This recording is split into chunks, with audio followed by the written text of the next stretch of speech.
Hello बच्चों, तो इस वीडियो में हम लोग क्लास 6 के कुछ इंपॉर्टेंट मल्टीपल चॉइस क्वेश्चंस को देखेंगे। और जो मल्टीपल चॉइस क्वेश्चंस होंगे चैप्टर नंबर 1 के होंगे, सोशल साइंस के।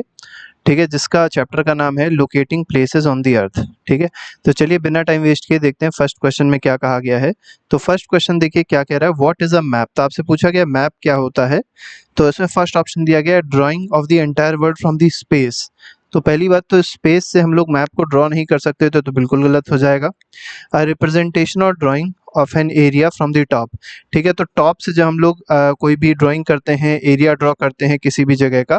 ठीक है, मतलब कोई एरिया जब ड्रॉ किया जाता है तो रिप्रेजेंटेशन जो उसका होता है उसे क्या कहा जाता है, मैप कहा जाता है। तो इसमें बी ऑप्शन सही हो जाएगा।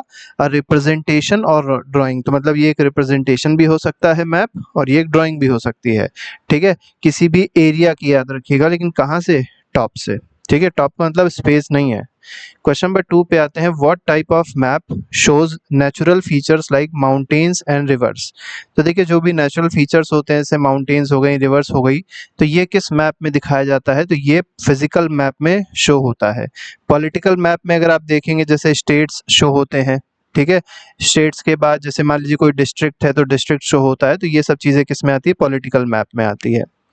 अगले पे आते हैं, क्वेश्चन नंबर 3 देखेंगे, विच of the following is not a component of map. तो इनमें से मैप का कौन सा कंपोनेंट नहीं होता है। ठीक है, तो डिस्टेंस एक कंपोनेंट है, सिंबल भी कंपोनेंट है, डायरेक्शन भी कंपोनेंट है, कलर जो है कंपोनेंट नहीं है इसका। क्वेश्चन 4 देखिए, फोर्थ क्वेश्चन में कहा गया, what does the scale on a map represent. अब देखिए आपने देखा होगा मैप में क्या होती है कि स्केल होती है, नीचे लिखी होती है, ड्रॉ भी होती है कि कितनी बड़ी क्या स्केल है। ठीक है, क्या डिस्टेंस को कितना बड़ा लिया गया है, उस तरीके से होता है। तो हाइट ऑफ अ प्लेस होती है, बिल्कुल गलत है। The actual distance between 2 points on the map. ठीक है, तो ये बिल्कुल एक्चुअल डिस्टेंस होती है। जैसे मान लीजिए आपको स्केल दे दी गई कि इतनी लंबी जो दूरी है कुछ इस तरीके से दी रहती है ऐसे करके। ठीक है, मान लीजिए कह दिया गया यहाँ से यहाँ तक की जो दूरी होगी ये 1 किलोमीटर होगी या 100 किलोमीटर होगी, जो भी लिखा होगा, तो आप इसको मेजर करके अपने मैप पे जब मेजर करेंगे तो वो डिस्टेंस भी कितनी होगी, उतनी ही होगी जो स्केल में दी थी। ठीक है, तो यहाँ पर बी ऑप्शन बिल्कुल सही है। क्वेश्चन नंबर 5 पे आते हैं। फिफ्थ क्वेश्चन में कहा गया, what are the 4 main cardinal direction. अब देखिए कार्डिनल डायरेक्शन पूछी गई है कि 4 मेजर जो मेन कार्डिनल डायरेक्शंस होती हैं मैप में वो क्या होती हैं। तो नॉर्थ ईस्ट साउथ ईस्ट नहीं होती है, सिंपल होती है नॉर्थ साउथ ईस्ट वेस्ट। तो यहाँ पर बी ऑप्शन बिल्कुल सही है। याद रखिएगा इनको क्या कहा जाता है, कार्डिनल डायरेक्शन कहा जाता है। क्वेश्चन नंबर 6 पे आते हैं, what are the maps that show countries, boundaries and cities. तो अभी आपको बताया था ऐसा कोई मैप जिसमें कंट्री दिखाई पड़े, बाउंड्री दिखाई पड़े कंट्री की, या सिटीज डिस्ट्रिक्ट दिखाई पड़े, तो उसको क्या कहेंगे, पॉलिटिकल मैप कहेंगे। क्वेश्चन नंबर 7 पे आते हैं, which direction is an usually marked on the map. तो एन का मतलब क्या है, सिंपल सी बात है, एन मतलब होता है नॉर्थ। एस लगा हो तो साउथ हो जाएगा, इसी तरीके से ईस्ट और वेस्ट भी हो जाएगा। अगले पे आते हैं, 8th क्वेश्चन में कहा गया, what do intermediate directions include. अब देखिए जैसे ये हो गया आपका नॉर्थ हो गया, साउथ हो गया, ये हो गया ईस्ट, और ये आपका हो गया वेस्ट। ठीक, तो इस तरीके से ये 4 कार्डिनल डायरेक्शंस हो गई।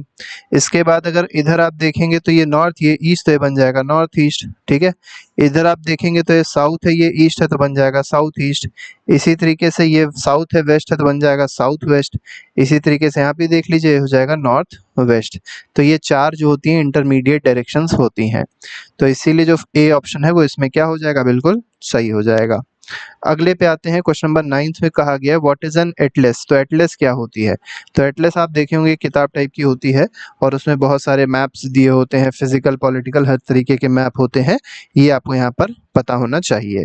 तो a collection of various types of map, यही इसका क्या हो जाएगा, एटलस का मतलब यही होता है। तो एटलस क्या होती है, बुक टाइप की होती है, और उसमें केवल मैप ही दिए होते हैं अलग अलग तरीके के। उसमें फिजिकल मैप भी होंगे, पॉलिटिकल मैप भी होंगे, जितने तरीके के मैप होते हैं सब तरीके के मैप वहाँ पर आपको देखने को मिलेंगे। क्वेश्चन नंबर 10 में कहा गया, what is the purpose of symbols on a map. तो देखिए मैप में सिंबल्स क्यों बनाए जाते हैं, क्यों रिप्रेजेंट किए जाते हैं, आपको यहाँ पर बताना है क्या पर्पस है सिंबल बनाने का। तो सिंबल बनाने का पर्पस ये है कि कोई भी अगर फीचर को रिप्रेजेंट करना होता है, कोई भी ऑब्जेक्ट को रिप्रेजेंट करना होता है, तो उसके लिए सिंबल बनाया जाता है मैप पे। पहला ही ऑप्शन बिल्कुल सही है। जैसे मान लीजिए कहीं पर चर्च है तो चर्च का ऐसा सिंबल बना देंगे, कहीं मंदिर है तो हो सकता है ओम बना दें। ठीक है, मस्जिद है तो हो सकता है चांद तारे टाइप का बना दें, ऐसा कुछ कर सकते हैं। तो ये क्या है, सिंबल्स हैं, और भी अलग अलग सिंबल्स होते हैं। अगले पे आते हैं, why are symbols used on map. तो वही सेम चीज आ गई, से एक ही तरीके का ही क्वेश्चन है दोनों, ठीक है, लेकिन थोड़ा से ऑप्शंस अलग कर दिए गए हैं। What why are symbols used on map, तो सिंबल क्यों यूज किए जाते हैं, to represent features like building, roads, natural elements in a limited space. ठीक है, यही बिल्कुल सही बात है, क्योंकि आप अगर मैप देखेंगे तो मैप में स्पेस जो होती है थोड़ी सी कम होती है, लिमिटेड होती है, और उसी लिमिटेड स्पेस पे हमको क्या करना है, बिल्डिंग भी रिप्रेजेंट करनी है, रोड्स भी रिप्रेजेंट करनी है, नेचुरल एलिमेंट्स जैसे रिवर हो गया, ये सब चीज़ें रिप्रेजेंट करनी होती है, इसीलिए क्या किया जाता है, सिंबल को यूज़ किया जाता है। अगले पे आते हैं, which organism which organization, organism नहीं है, which organization has fixed a set of symbol for maps of India. तो देखिए, मैप पे जो भी सिंबल बनते हैं तो वो ऐसे ही नहीं कुछ भी बन जाएगा, उसके लिए एक ऑर्गेनाइजेशन है जिसने फिक्स किया है कि इसका सिंबल यही होगा। ठीक है, और ये कौन है, ये है सर्वे ऑफ इंडिया। तो सर्वे ऑफ इंडिया ने ये चीज़ फिक्स करी है। क्वेश्चन नंबर 13 पे आते हैं, which type of symbol is used to represent a railway station on a map. तो देखिए, मैप पे अगर रेलवे स्टेशन आपको देखना है तो रेलवे स्टेशन किस तरीके का होगा, तो एक बिल्डिंग सिंबल होगा और उस पे क्या लिखा होगा, आरएस लिखा होगा। तो यही इसमें सही है, तो आरएस का मतलब आपको पता ही चल रहा होगा, रेलवे स्टेशन है। ठीक है, तो एक बिल्डिंग का सिंबल होगा और वहां पर क्या लिखा होगा, आरएस लिखा होगा, तो समझ जाइए वो क्या है, रेलवे स्टेशन है। अगले पे आते हैं, 14 क्वेश्चन देखिए क्या कह रहा है, which of the following symbol is used to represent international boundaries on a map. तो देखिए, इंटरनेशनल बाउंड्रीज जैसे मान लीजिए दो कंट्रीज हैं, एक इंडिया है और एक बांग्लादेश है, ठीक है, तो दोनों के बीच में कोई ना कोई बाउंड्री होगी, तो उस बाउंड्री को क्या कहा जाएगा, इंटरनेशनल बाउंड्री कहा जाएगा।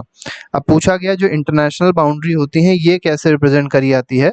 ठीक है, तो यहाँ पर इंटरनेशनल बाउंड्री के लिए क्या करते हैं, डी ऑप्शन में दिया गया है, a line with alternating dots and dashes. ठीक है, तो अल्टरनेट डॉट्स होंगे और डैशेस होंगे, तो उसके लिए क्या करते हैं हम लोग, इंटरनेशनल बाउंड्रीज को इसी से रिप्रेजेंट करते हैं, कि मतलब एक के बाद एक छोड़ के डॉट्स होंगे, ठीक है, और फिर क्या होंगे, डैशेस होंगे। तो इस तरीके से क्या करते हैं हम लोग, इंटरनेशनल बाउंड्री को रिप्रेजेंट करते हैं। 15th क्वेश्चन में कहा गया, what is the symbol used to indicate a river.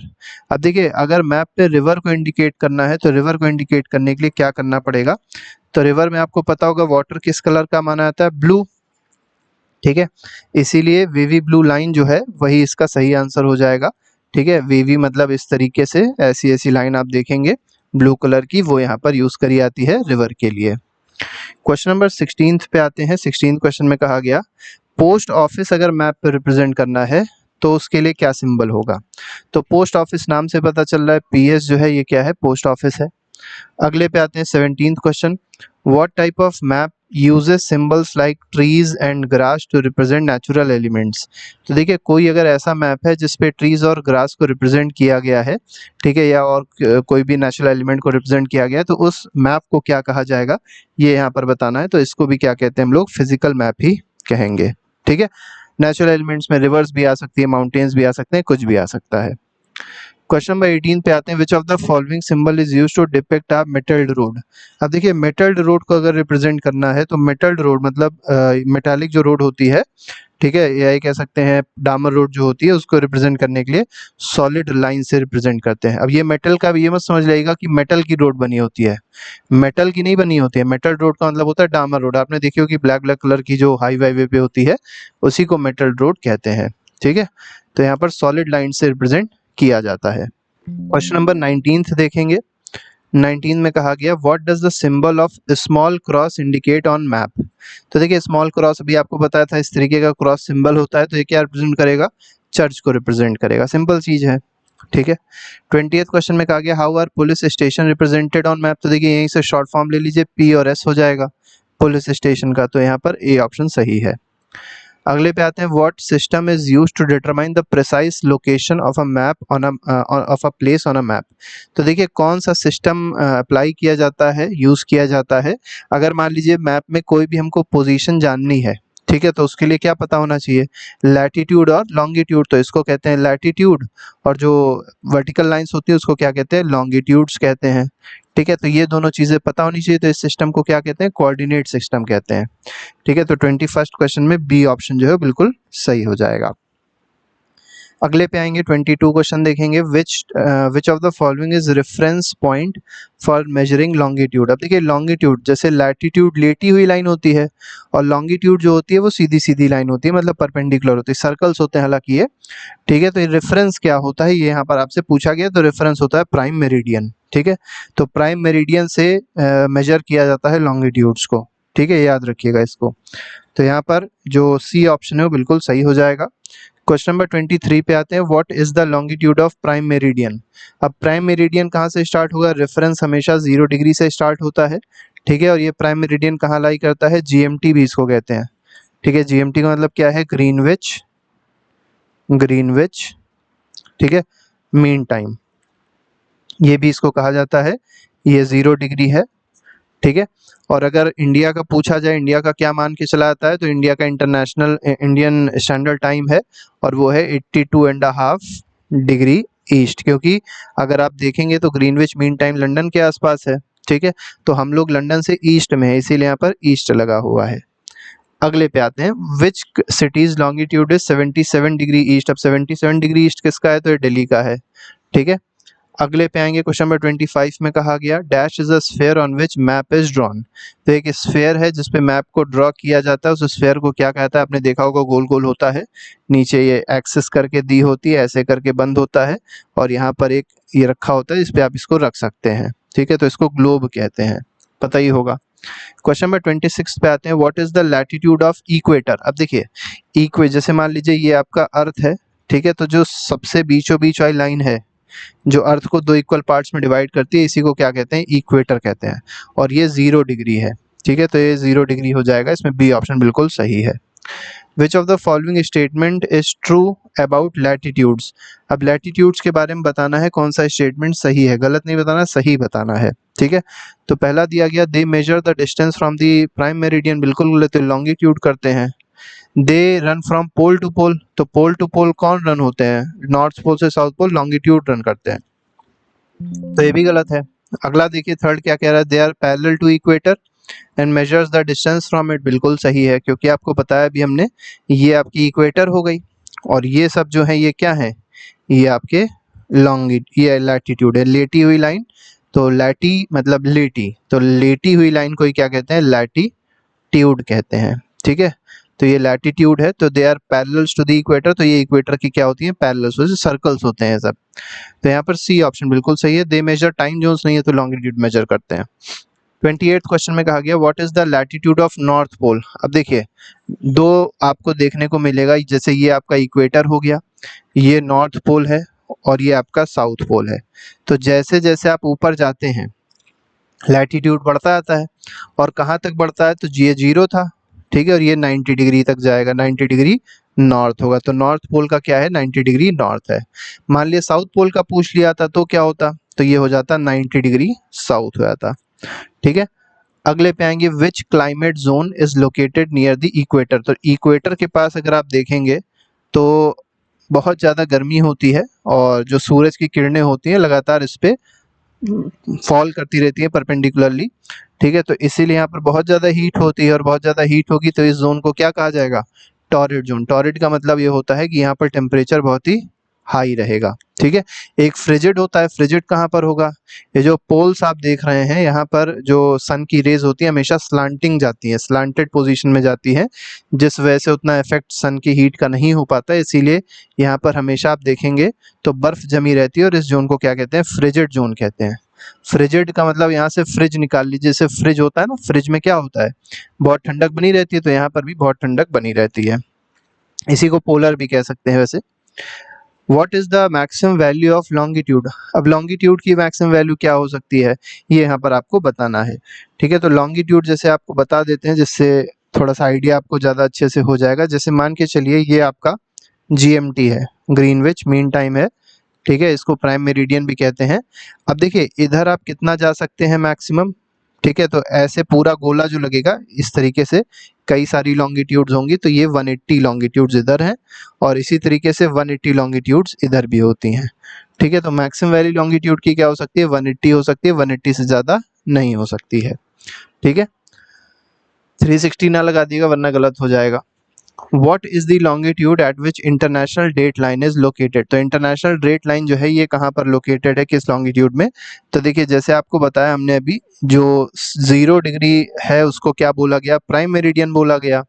अब 0 डिग्री के जस्ट पीछे आप जब पहुंचेंगे तो 180 डिग्री पे ही तो पहुंचेंगे, तो 180 डिग्री जो है ये आपका क्या है, इंटरनेशनल डेट लाइन है। ठीक है, तो इसलिए सी ऑप्शन इसमें थोड़ा मतलब यही सही है, इसमें और कुछ नहीं सही है। हालांकि जो इंटरनेशनल डेट लाइन है वो कई जगह पे बेंट भी है। ठीक है, आपको इतना भी डीप में वैसे जाना नहीं है।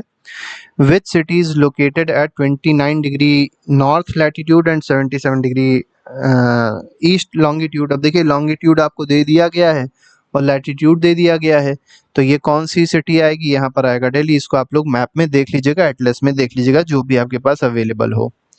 33 में कहा गया which of the following meridian is used as reference for calculating time zones? तो टाइम जोन्स को कैलकुलेट करने के लिए जो रेफरेंस यूज किया जाता है वो किसको किया जाता है, वो प्राइम मेरिडियन को किया जाता है, क्योंकि टाइम जोन हमेशा लॉन्गिट्यूड से मेजर किया जाता है।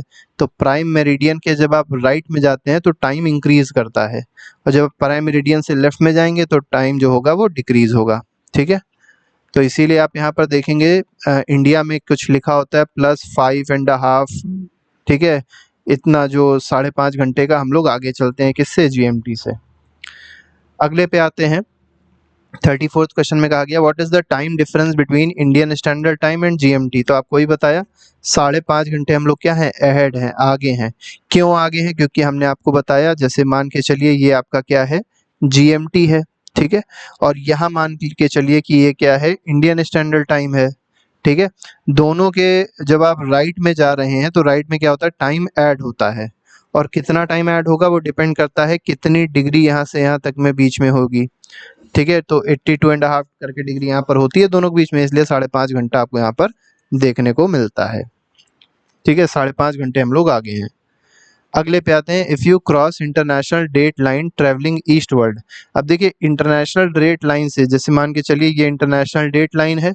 ठीक है, इससे आप ईस्ट में जा रहे हैं और इसके जब आप वेस्ट में जाएंगे, ठीक है, तो क्या होता है, दिन बदल जाता है। अब यही आपको बताना है, अगर आप ईस्ट में जा रहे हैं तब क्या होगा। तो ईस्ट में जाते हैं तो दिन एक कम हो जाता है, तो सब्ट्रैक्ट करना पड़ेगा एक दिन को। अगर आप वेस्ट में जा रहे होते तो ऐड करना पड़ता। दोनों बातें याद रखिएगा, बहुत ज़्यादा इंपॉर्टेंट है। ठीक है, अगले पे आते हैं, how many degrees of longitude correspond to a difference of 1 hour in a local time? देखिए आपसे पूछा गया है 1 घंटे में कितना डिग्री चेंज होगा, ये एक तरीके से पूछना चाह रहा है। तो पहले तो आपको ये बता दें, 1, तो देखिए इसको कैसे कैलकुलेट करना करा जाता है ये आप पहले समझ लीजिए। जैसे अर्थ का जो रोटेशन होता है वो 360 डिग्री का होता है, और कितने घंटे में, 24 आवर्स में। तो 24 आवर इज इक्वल टू क्या हो गया, 360 डिग्री हो गया। तो अगर आपसे पूछा जाए 1 घंटे में कितने डिग्री रोटेट होगी अर्थ, तो 360/24 हो जाएगी। आप इसको कट कर लीजिए, 12 2 जा 24, 12 3 जा 36 और 0, तो यहाँ पर आ गया 15 डिग्री। तो 1 घंटे में आपने क्या देखा, 15 डिग्री का रोटेशन हो रहा है। ठीक है, अब यहाँ पर 1 घंटे क्या लिख सकते हैं, 60 मिनट्स लिख सकते हैं। तो 60 मिनट बराबर 1 डिग्री, 15 डिग्री। तो 1 डिग्री किसके बराबर हो जाएगी, 60/15 मिनट। ठीक है, तो 1 डिग्री में 4 मिनट, मतलब 4 मिनट में 1 डिग्री रोटेट करती है अर्थ। अभी आपसे पूछा गया है 1 घंटे में कितना करेगी, तो 1 घंटे में तो निकाल ही लिया था 15 डिग्री करेगी। तो इस तरीके से ये आप इस कॉन्सेप्ट को लगा सकते हैं। तो कॉन्सेप्ट अगर आप समझ के चलेंगे तो ज़्यादा आसान रहेगा। 37 क्वेश्चन पे आते हैं, which country has most time zones? अब देखिए सबसे ज़्यादा टाइम जोन वैसे फ्रांस के पास है, 13 टाइम जोन है, लेकिन यहाँ पर क्योंकि ऑप्शन फ्रांस नहीं है तो इसलिए हम लोग क्या लगाएंगे, रशिया लगाएंगे। ठीक है, तो यहाँ पर बी जो सी ऑप्शन है वो बिल्कुल सही होगा। अगले पे आएंगे 38 में, इंडिया में केवल एक ही टाइम जोन है, याद रखिएगा इस चीज़ को, कभी कभी पूछ लिया जाता है कि इंडिया में कितने टाइम जोन है, एक ही है। What happens when you travel across Russia from east to west in terms of time zones? अब देखिए यहाँ पर क्या है कि जब आप रशिया में ट्रेवल कर रहे हैं ईस्ट से वेस्ट की तरफ, ठीक है, तो टाइम जोन्स में मतलब क्या चेंजेस होने वाले हैं ये यहाँ पर आपको बताना है। ठीक है, तो क्योंकि 10 टाइम जोन्स है तो आपको अपनी घड़ी को 10 बार क्या करना पड़ेगा, एडजस्ट करना पड़ेगा। अगले पे आते हैं, क्वेश्चन नंबर 39 देखिए क्या कह रहा है, which meridian divide the earth into western and eastern hemisphere? अब देखिए वेस्ट और ईस्ट हेमिस्फेयर में कौन डिवाइड कर रहा है, जैसे मान के चलिए ये आपका अर्थ हो गया। ठीक है, वेस्ट मान के चलिए ये आपकी सेंट्रल लाइन हो गई, ये आपका वेस्ट हेमिस्फेयर हो गया और ये आपका ईस्ट हेमिस्फेयर हो गया। तो ऐसा ये जो सेंट्रल लाइन है इसको क्या कहेंगे, बताया था प्राइम मेरिडियन कहेंगे 0 डिग्री। ठीक है, तो यहाँ पर आपका बी ऑप्शन बिल्कुल सही है। इंटरनेशनल डेट लाइन ना लगा देगा वरना गलत हो जाएगा। 40 क्वेश्चन देखिए क्या करा, how many degrees in total make up a full circle of longitude around the earth. ठीक है, तो फुल सर्कल जो है कितने डिग्री में बनेगा, तो 360 डिग्री में बनेगा, आपको ये तो पता ही होगा। 180 राइट हैंड साइड में, 180 लेफ्ट हैंड साइड में। What are meridians of longitude, अब मेरिडियन जो होते हैं लॉन्गिट्यूड के ये क्या होते हैं ये आपको यहाँ पर बताना है। ठीक है, मेरिडियंस ऑफ लॉन्गिट्यूड मतलब जो प्राइम मेरिडियन के पैरेलल जो सर्कल्स होते हैं उन्हीं को क्या कहा जाएगा, मेरिडियंस कहा जाएगा। तो lines parallel to the equator गलत है, circles drawn around east west गलत है, हाफ सर्कल ये बिल्कुल सही है। ठीक है, हाफ सर्कल्स होते हैं जो नॉर्थ पोल से साउथ पोल की तरफ ट्रेवल करते हैं। ठीक है, तो यहाँ पर ये ऑप्शन सही हो जाएगा। अगले पे आते हैं, एक और क्वेश्चन इसके बाद देखेंगे। 40 क्वेश्चंस का था वीडियो लेकिन हम लोग ने 43 क्वेश्चंस बनाए थे। आइडेंटिफाई द करेक्ट स्टेटमेंट आपको बताना है। तो latitudes major the distance from the equator, तो लैटिट्यूड क्या बताती है, डिस्टेंस बताती है इक्वेटर से, बिल्कुल सही है। At any point of this travel you can draw an imaginary line that runs east and west parallel to the equator, ये भी सही है, ईस्ट एंड वेस्ट रन करेगी। Such a line is called parallel of latitude and it draws a circle around the earth, ये भी बात बिल्कुल सही है। तीनों स्टेटमेंट सही है इसलिए ऑल ऑफ दी अबव इसमें सही हो जाएगा क्योंकि करेक्ट पूछा गया था। इसमें देखिए क्या कहा गया, आइडेंटिफाई द इनकरेक्ट, आपको गलत बताना है यहाँ पर। To measure longitude we need to define a reference point that is called prime meridian, बिल्कुल ठीक है। It is called Greenwich meridian है, ग्रीनविच मीन टाइम भी कहते हैं क्योंकि 1884 में क्या हुआ था, कुछ नेशंस ने डिसाइड किया था कि जो मेरिडियन है वो कहाँ से पास करेगी, ग्रीनविच से। ये एक एरिया है लंदन में, वहाँ से पास करेगी और इसी को इंटरनेशनल स्टैंडर्ड टाइम बनाया जाएगा प्राइम मेरिडियन। अब प्राइम मेरिडियन को कहा गया 180 डिग्री लॉन्गिट्यूड कहते हैं, ये गलत है, 0 डिग्री लॉन्गिट्यूड कहेंगे। 180 डिग्री तो इंटरनेशनल डेट लाइन को कहते हैं, तो ये स्टेटमेंट इसका इनकरेक्ट है। तो इस तरीके से ये 43 क्वेश्चंस थे जो हम लोग ने डिस्कस किए। इसके अलावा हर एक चैप्टर के एमसीक्यूज हम लोग ने प्लेलिस्ट में बनाए हैं, उसको आप जाके देख सकते हैं, अपना रिवीजन अच्छे से कर सकते हैं। अभी फिलहाल इतना ही। Thank you very much, good bye, जय हिंद।